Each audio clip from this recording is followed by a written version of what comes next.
আকাশে ছোঁয়ার গল্প সাজায় শূন্যে ওড়ার ছন্দে মেতে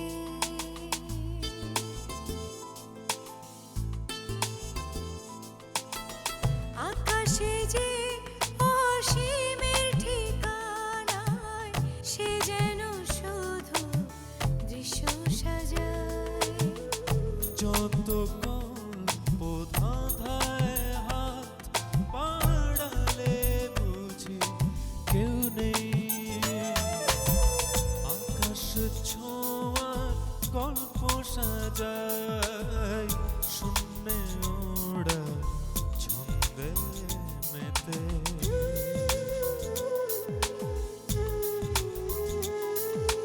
ধাওন্ত তোমার গতি ছুটে চলে অবিচল আমার আঙিনা প্রজাপতি চঞ্চল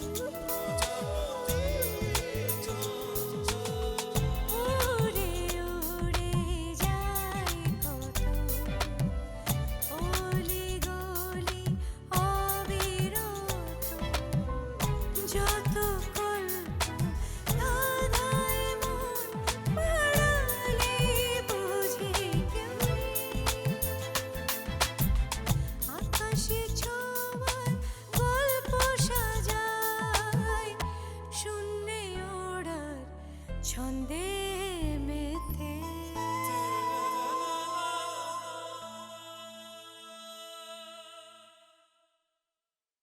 মনে করো এবার আমাদের 10,000 টাকা হলো, এখান থেকে আমরা 2,000 টাকা বাদ দিয়ে 8,000 থাকবে, এটা সবাইকে ভাগ করে দিতে হবে।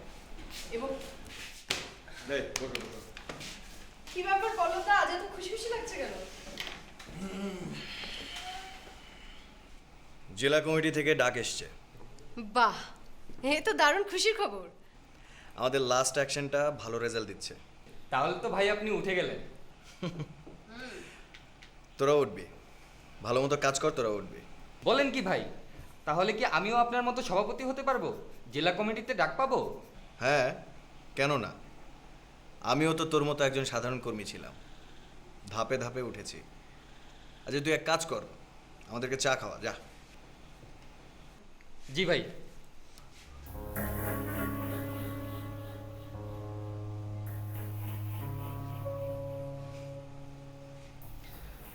সবাই সভাপতি হতে চায়, কিন্তু বিষয়টা কি এত সহজ? চোখ মুখ বুঝে কাজ করলে কি আর উঠতে পারে মানুষ? মাথা খাটাতে হয়। সবাই যদি সভাপতি হতে চায় তাহলে কর্মী হবে কারা? ঠিক তাই। কথাটা তোমার জন্য না, তোমাকে সভাপতি হতে হবে। আমি আর বড় জোর 1 বছর, তারপর জেলা কমিটিতে চলে যাব। কিন্তু পরের 2 বছর কলেজটাকে সামলাতে হবে তোমাকেই। কর্মীদেরকে বোঝাতে হবে যে আসলে ওদের জন্যই তুমি এত কিছু করছো, ওদের জন্যই দলটা টিকে আছে। আর এর মধ্যে দিয়ে তোমাকে বের হয়ে আসতে হবে। তা না হয় বের করে আনতে পারবো, কিন্তু ওই ব্যাটা যে হাসপাতাল থেকে বের হয়ে গেছে, চিন্তায় তুমি শেষ হয়ে যাচ্ছি। কে? বেলায়েত। ও, কলেজে এসেছিল নাকি? ঢু মারছে। দেখো, ওদের পলিটিক্স করার খুব শখ, আর এটাও গণতান্ত্রিক দেশ। করতে চায় বেচারা, করুক। কি বলেন পল্লবদা? আমার তো ইচ্ছা করে ওদেরকে মেরে তক্তা বানিয়ে ওদের মাথা থেকে পলিটিক্স বের করে ফেলি। এই একটা তোমার প্রবলেম, মাথা গরম। আরে গতকাল তো আমিও মারতে পারতাম, কিন্তু মারিনি। কেন? আধমরা করে রাখতে হবে, একেবারে মারা যাবে না।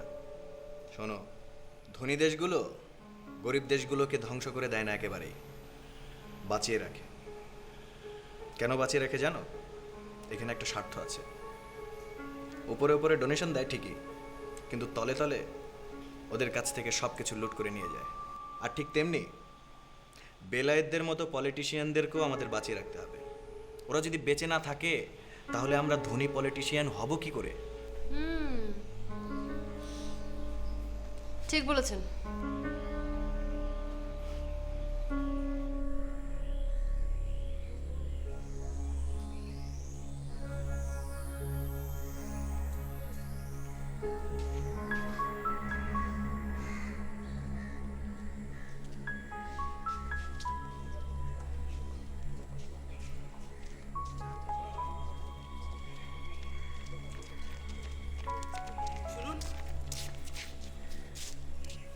শুনুন,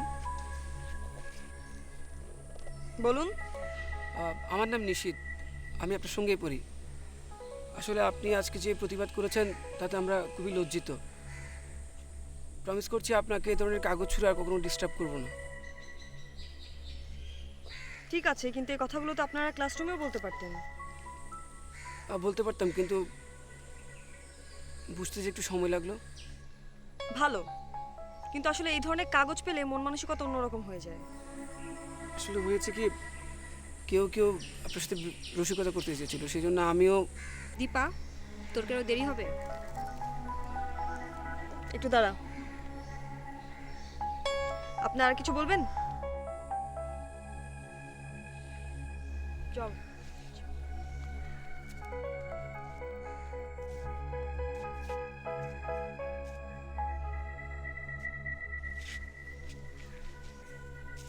এ তো পুরো মাস্টারনি। মাস্টারনি না, ধানি মরিচ। চল।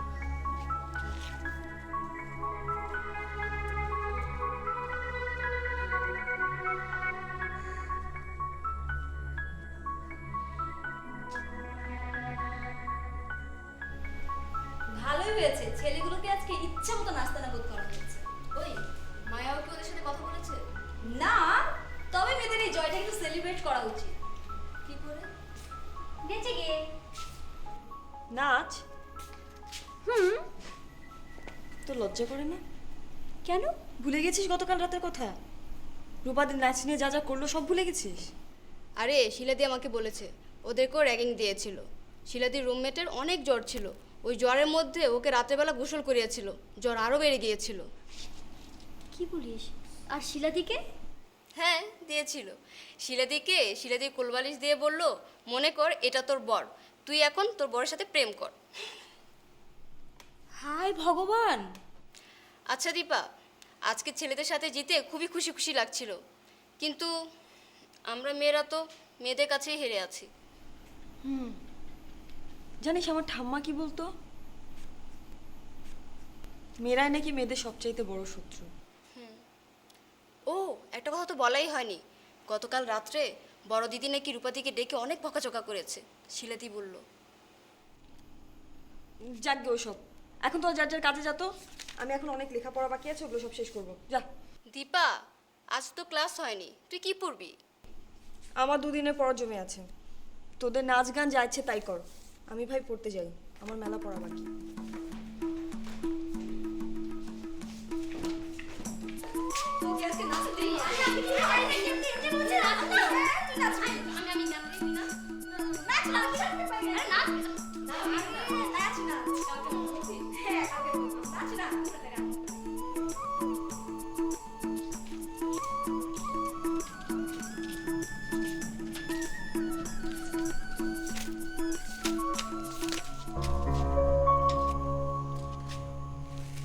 তোর অনেক তেজ না?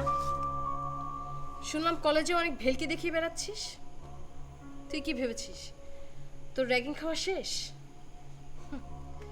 কড়াই গন্ডায় শোধ নেব। আর তুই আমাকে বড় দিদির কাছে গাল খাইয়েছিস না, তোকেও আমি গাল খাওয়াবো। শুধু তোর না, এই রূপার অনেক তেজ। স্যার,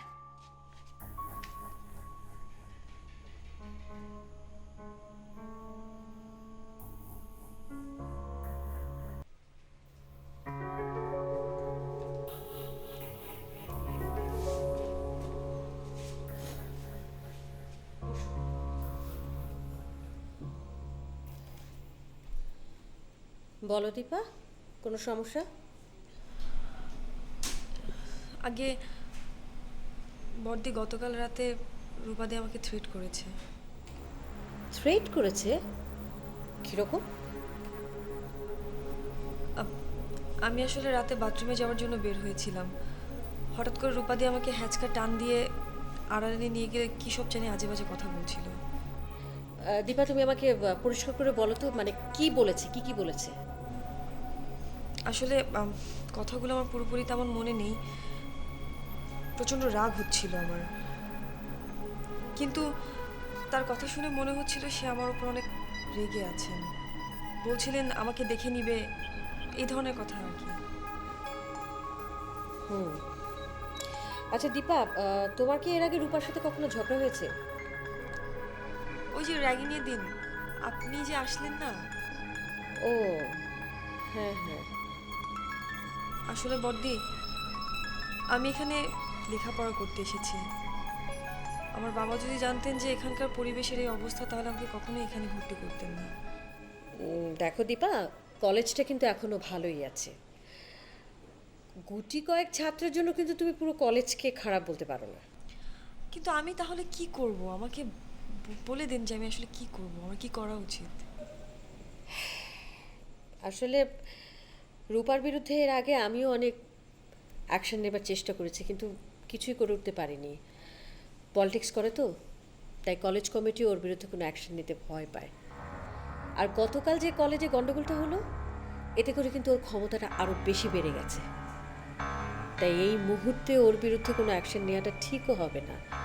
এখন আবার রূপা ওর কমিটির সাধারণ সম্পাদক হয়েছে, তাই এলাকার প্রভাবশালী লোকজনদের সাথে নাকি ওর অনেক ওঠা বসা।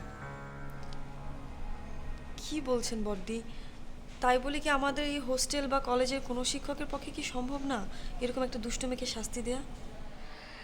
দীপা তুমি আসলে চা বাগান থেকে এসছো তো, তাই অনেক কিছু বুঝে উঠতে পারো না।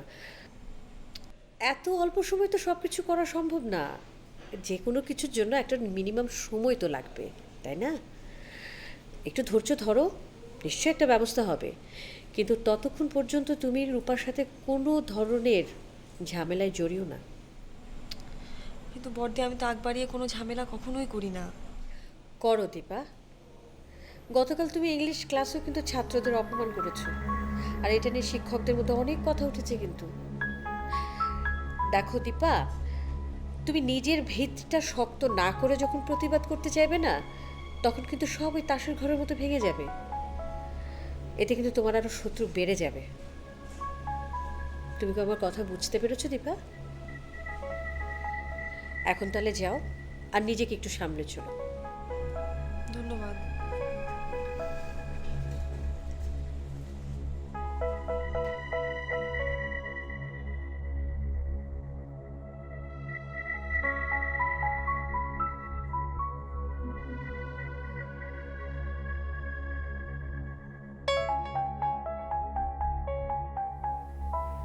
দীপা,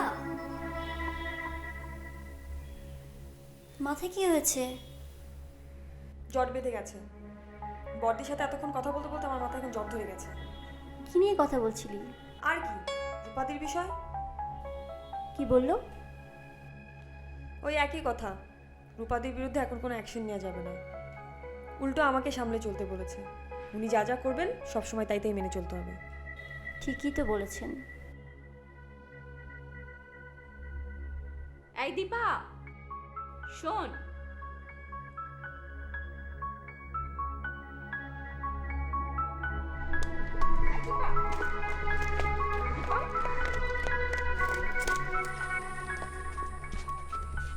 কিরে, ডাকছি শুনছিস না? কি হয়েছে তোর? আবার ছেলেরা কিছু বলেছে? না। তাহলে? বড়দির সাথে রূপাদির বিষয়ে অনেক কথা হয়েছে। কি কথা? ওই তো রূপাদি আসলে। আচ্ছা বাদ দে, চল এক জায়গা থেকে ঘুরে আসি। কোথায় শিলাদি? এই সামনে একটা নদী আছে, খুব সুন্দর জায়গাটা, চল না যাই। নদী? নদী আমার অনেক ভালো লাগে, কারণ আমার খুব পছন্দের একজন মানুষের পছন্দ নদী। চলো না যাই। তোমরা যাও, আমি যাব না, আমার ভালো লাগছে না। আহা চল না, জায়গাটা খুব রোমান্টিক, ভাল লাগবে। তাই? ওখানে কি প্রেমিক প্রেমিকেরা যায়? চুপ।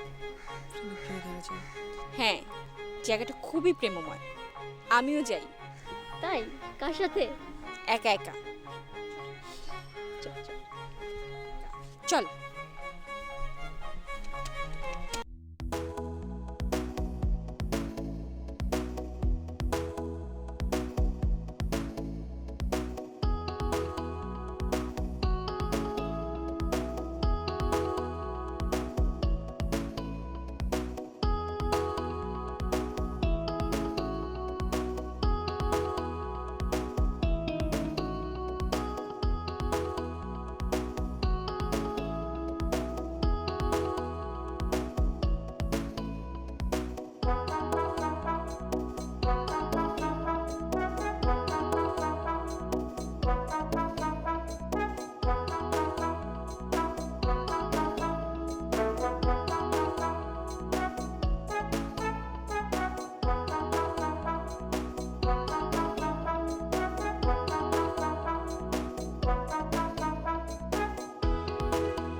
শিলাদি,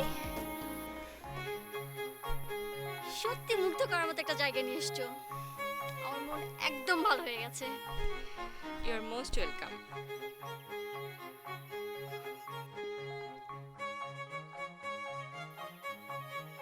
কিরে, তোর কি হলো? হ্যাঁ, না কিছু না। শিলাদি, তুমি না বলেছিলে এখানে নৌকায় চড়া যায়? হ্যাঁ যাই তো, চড়বি? কিরে, চড়বি? চড়া যাবে? এই চলো না শিলাদি, চলো আমরা একটু নদী পাড়ে যাই, খুব মজা হবে।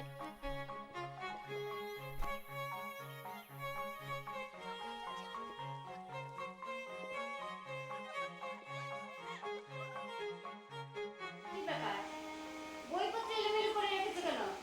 যাও কোথা? বিছানাটার কি অবস্থা করে রেখেছে? শোনো, বড় দিদি কিন্তু যখন তখন এসে পড়তে পারে। দেখে মেয়েরা কেমন পরিষ্কার পরিচ্ছন্ন থাকে, ঘরটা সবসময় গুছিয়ে রাখবে, বুঝেছ? দেখে দেখে বইটা, এটা আমি পড়ছিলাম তো।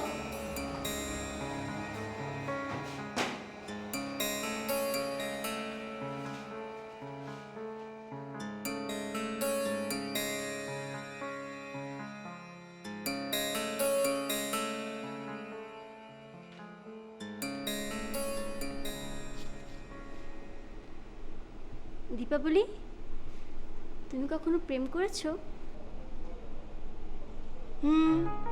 ওমা তাই? কোথা থাকে? কে? তুমি কার কথা বলছো? আরে যাকে তুমি ভালোবাসো। আমি সবার প্রথমে প্রেমে পড়েছিলাম আমার মায়ের, তারপর বাবার, তারপর আমার ঠাম্মার, এরপর চা বাগান, নদী, বাগানের পাশে ছড়া। হে ভগবান, এগুলোর কথা কে জিজ্ঞেস করছে? মানে তুমি কোনো ছেলের প্রেমে পড়োনি? না।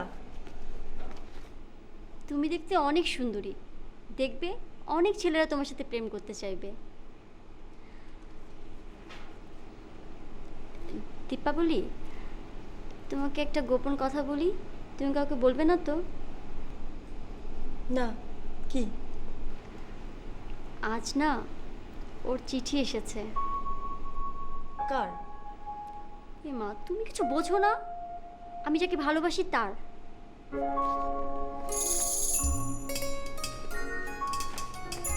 তুমি সত্যি সত্যি প্রেম করো? বিশ্বাস হচ্ছে না? এই দেখো। সোনামণিরা, কি করছো? দিদি, ঘুমোতে যাচ্ছিলাম। একটু পরে ঘুমাতে যাও, তোমাদের জন্য একটা সুখবর আছে। আজ থেকে কুসুম সোনা তোমাদের সাথে থাকবে। মানে? মানে হচ্ছে বড় দিদি কুসুমকে যে রুমটা দিয়েছে সেই রুমটা আমার খুব পছন্দ, আর ওই রুমে কুসুম আর মিতা থাকতো। এখন দুজনকে অন্য দুই রুমে ভাগ করে দেব, আর সেই হিসেবে কুসুম তোমাদের সাথে থাকবে। কুসুম, এটা তোমার রুম। আমাকে আমার রুম থেকে বের করা আপনি কে? আর কেউ যদি তা করে সে হচ্ছে বড় দিদি, আর আমি রুমে থাকবো না।